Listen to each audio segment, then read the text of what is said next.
We've talked about what we see wrong with the Harris approach to economics. What do you see as the problem with Trump's approach? Trump's Achilles heel in his first term was really big pharma. And I don't think he understood that it would cripple his entire reputation and legacy as much as it did.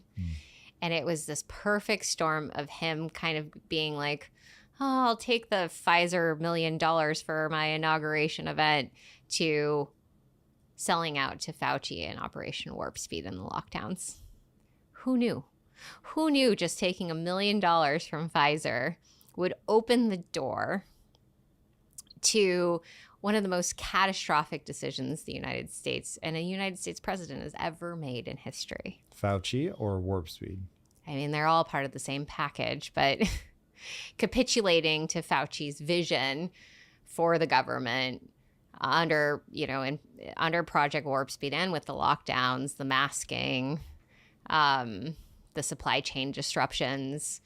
Then there was the stimulus package, the $8 trillion in the stimulus package, which was really for PPP and PPE and all of the all of those. It was such a massive spend for something that in retrospect was not necessary at all, and started us on this trajectory. What do you, I haven't heard a lot about Trump's policy yet, economic policy, if he were to get elected this time. Have you? Is anything changed? Is he making new sounds? What's his approach? What we're hearing from the Trump camp is very positive. We are hearing that he wants to distance himself from big pharma.